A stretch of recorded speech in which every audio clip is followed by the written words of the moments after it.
Hi, good afternoon, everyone. Thanks for joining us today for a session on creating job descriptions and the job posting process. I'm Doug DeRose, the CFO and Vice President here at NTMA, and co-leading this session with me is Stacy Schroeder, the Director of Workforce Development. Just a couple of housekeeping items before we get started. We have muted all participants, so if you have any questions, please use the chat box at the bottom of the sidebar. And at the end of the presentation, if necessary, we can unmute all users for Q&A if we have time to do that. So with that being said, I'm going to go ahead and turn it over to Stacy. Thanks, Doug, and hello to everyone that joined us today. Let's move into our agenda. Today's webinar will focus on the 4 objectives listed here. At the end of today's session, you should be able to list the key components in a good job description and understand best practices for each component. You should also know how to obtain information for each section in a job description. You will understand the linkage between job descriptions and job postings and have concrete strategies to improving the appeal of your job descriptions.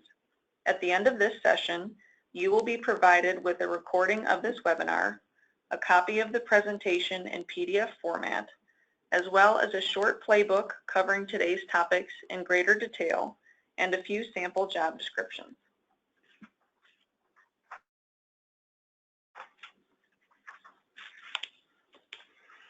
Okay, so as you can see by this slide, job descriptions can be painful to create, but they are truly important.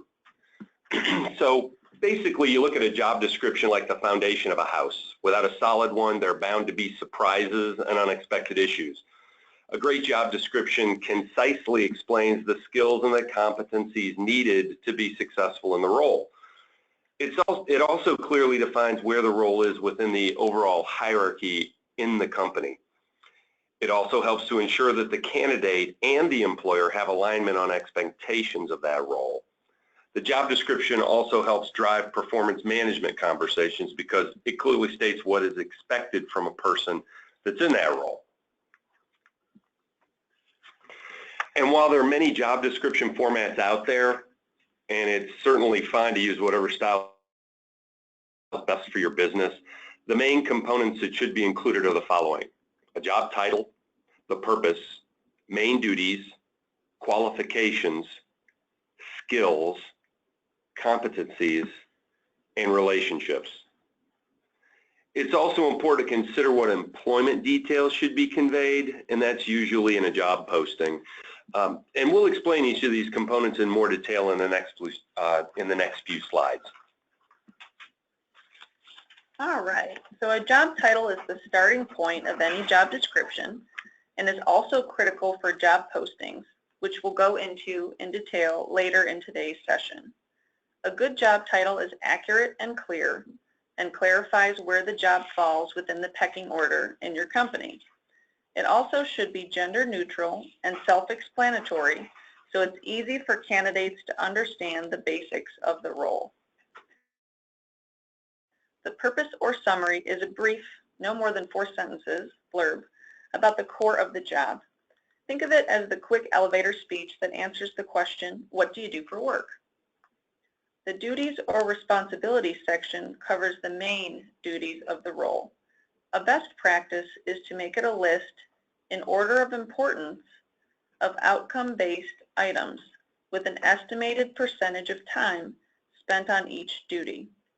This will help candidates self-select in or out and also makes the alignment of expectations more clear-cut. The qualifications or requirements section should be exactly that, requirements. It doesn't work to include the sun, the moon, and the stars here, as it's proven that that discourages female and other diverse candidates. I encourage you to do your research and understand what the true requirements are and whether there are alternative methods that a candidate could use to meet them besides a degree or a specific number of years in a narrowly defined role.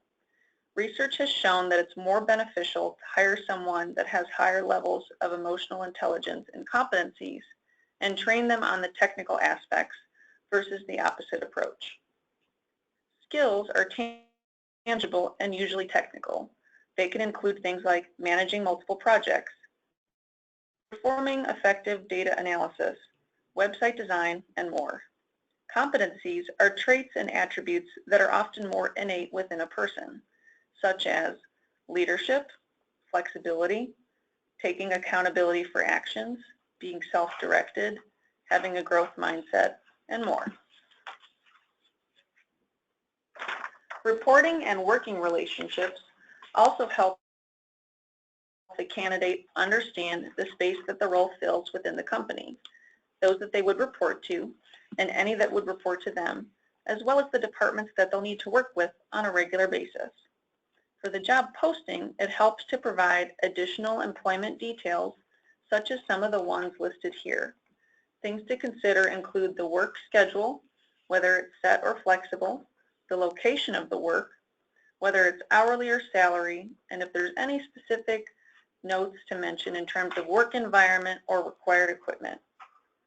So now that we've covered the key components for a job description, let's transition to the job posting process.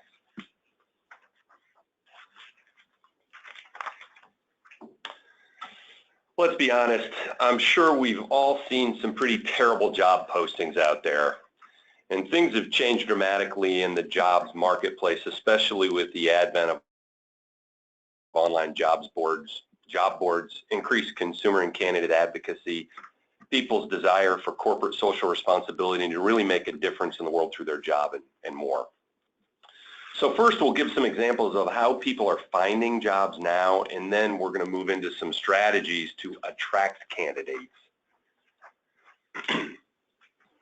So I know it's probably enticing to just use basic newspaper style ads, you know, just the facts ma'am, but that's not what's working anymore.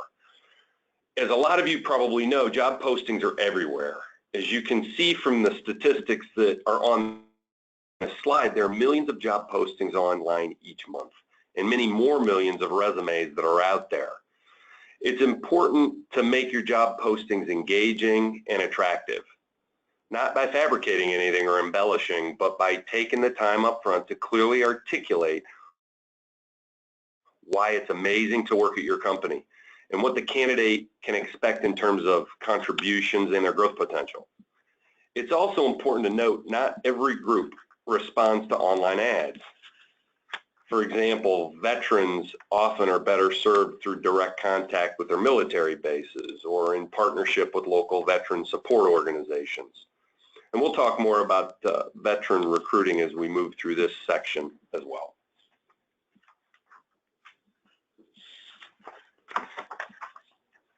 All right, in the next few slides, we'll give some tips and ideas to help make your job postings creative, easily searchable, and compelling. And the playbook that we will provide after the webinar also includes many other ideas and resources.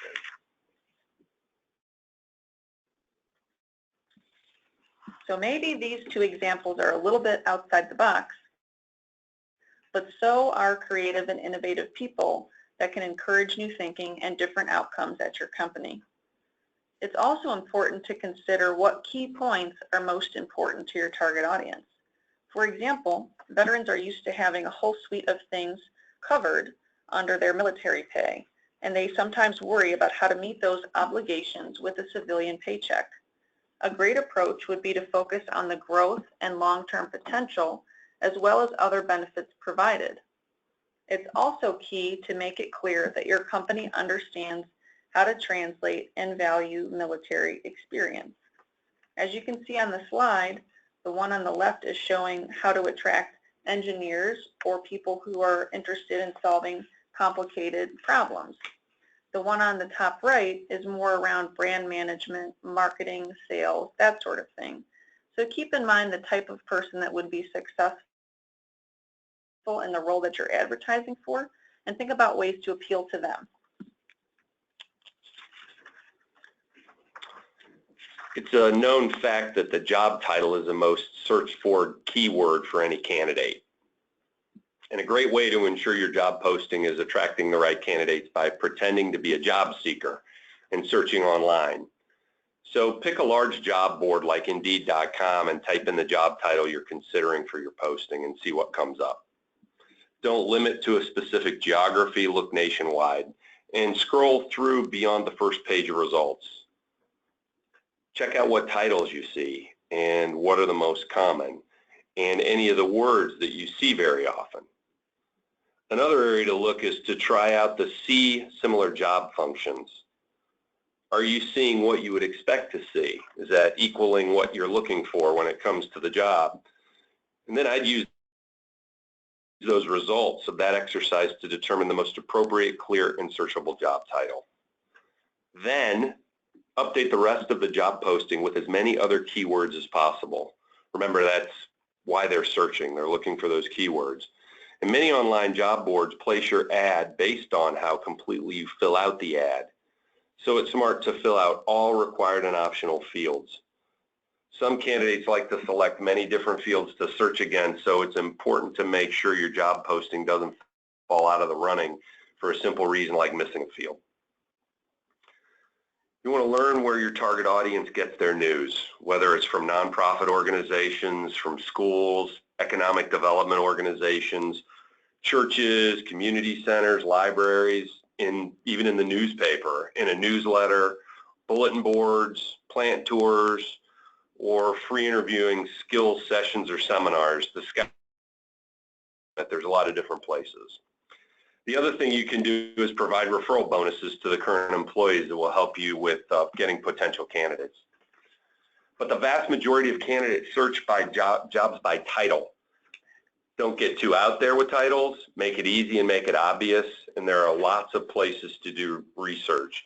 So I guess the moral of the story with the get searchable is get very concise with the title that you want to use. That's what you're going to get as far as a result is concerned relative to the resumes. All right, so it's important to remember that job posting are ads. You're trying to sell your company and its culture, as well as a specific role and the potential for growth. Make the posting appeal to people. Be a human. You're not looking for a drone, so don't use a writing style like one. Be specific. Show passion and excitement for the mission and vision of your company and how this role will help fit within it. Have someone different than you read the posting. Maybe try somebody that's a different gender, from a different generation, maybe a different occupation or ethnicity. Companies that are diverse and inclusive have demonstrated higher business results than those that are not, and that starts right up front with attracting the right candidates. So some specific examples we have here.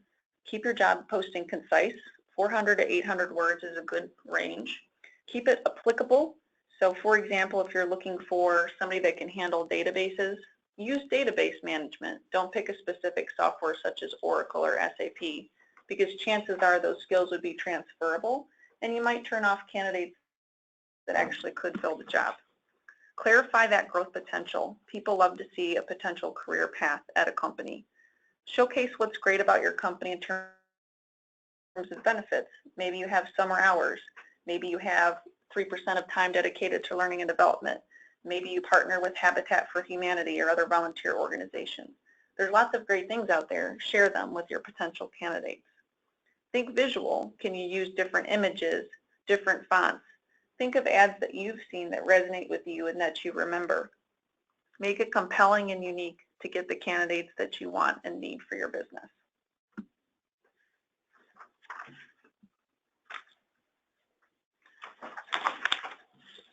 So overall, creating a solid job description and an engaging job posting is completely doable. It requires some time and thought up front, but the rewards are well worth it.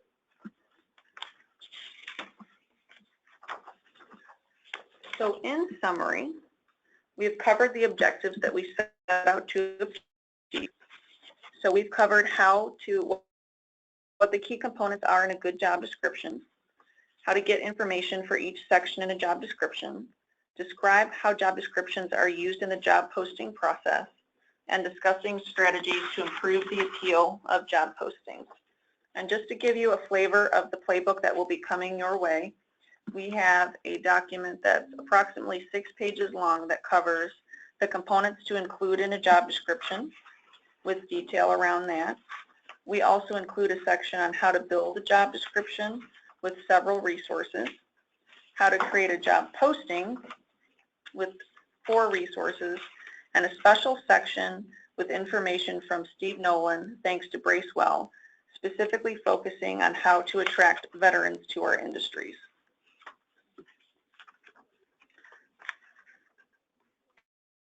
Okay. Overall, TMA went through the process of creating job descriptions a couple of years ago. And as I said in my presentation earlier, as we went through that process, the first thing that I did is I went out to the internet. And on the internet, I looked up similar type jobs that we had and utilized 3 or 4 different templates as my rule of thumb. Each of those templates, as Stacy pointed out previously, have the same components. It was important for us to go through a process to try to create a job description, but in some of the jobs, we didn't have one. So what we did was we basically put together the 3, 4, 5, 6 main areas of that job, and then we pushed it out to each of the employees for them to review and for them to add things to. So the goal was for them to have some ability to help build that job description. So they did, they brought it back to us, we edited it for content, and that allowed us to create that job description and make it consistent across all different entities. It also makes it easier for us to adjust the job description when things change relative to the job. Or, as I'm sure a lot of you know, the job that the individual holds today may get 2 or 3 things tacked onto it. It's very easy to take that original job description and change it from being an administrative assistant to an administrative assistant who is also a marketing assistant or something along those lines by just adding 3 or 4 more additional pieces. So very important, I think, to find something out there and utilize that as your baseline. And there's a lot of them online, and you'll see in the handouts that we've included, I want to say 4 to 5 different ones. And we tried to put some in there that would be more specific to your industry as far as machine operators, CNC operators, and things along those lines. So I don't know that there's a wrong way to do that as we go through that process, but I think there's a lot of good information out on the internet. Just pick a design and stick with it and be consistent. Yeah, and as Doug was speaking, I had a couple more thoughts that came up that I wanted to share with the group. So when you're building job descriptions, it's great to include that date of when you last updated it, Right. Because then you can use that to determine, is it really time to revise this? Does it match what similar roles are doing in the market today? And then I also wanted to mention that one of the member benefits that we have is the Wage and Fringe Survey. So that's a great place to get information from peer members in terms of what sort of benefits and salaries are applicable for given roles that you guys have in your shops. And I also just wanted to reemphasize that having good job descriptions helps in every aspect of performance management and the whole human resources cycle of an employee's tenure with your company. So if you start with clear alignment up front of what the role includes, it makes those ongoing performance conversations that much easier and less of a surprise for both the employer and the employee. And I think it's often a helpful exercise to job descriptions because you might have an understanding of what the role looks like, but as Doug mentioned, when you talk with the folks that are in that role, maybe you get surprised, and maybe it's an opportunity to say, does that really all fit within that specific role? And if not, how could I maybe restructure so that the overall organization could be more effective? So we've got 4 other webinars in the series, and we hope that you'll see the connection from this one to the future ones on things like candidate sourcing and interviewing, performance management, developing training plans, and more. So that's our presentation for today. We're glad that you joined us, and I was wondering if there are any questions that you would like to ask at this point.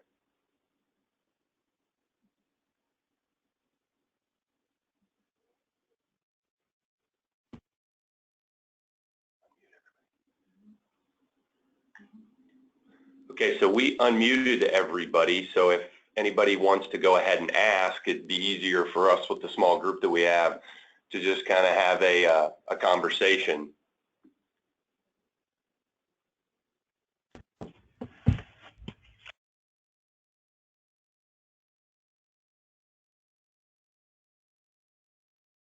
Nobody? Well, great. I guess we hit the topic. If anything does come up after the fact, as part of the PDF that was sent out to you on the presentation, you know how to get a hold of myself or get a hold of Stacy. We'd be more than happy to get you more information and give you a little bit more feedback or answer any questions that you might have relative to job descriptions and job postings. Yep. So thanks, everybody. Thank you, everyone. And we hope you enjoy the materials that we'll send and the rest of the series.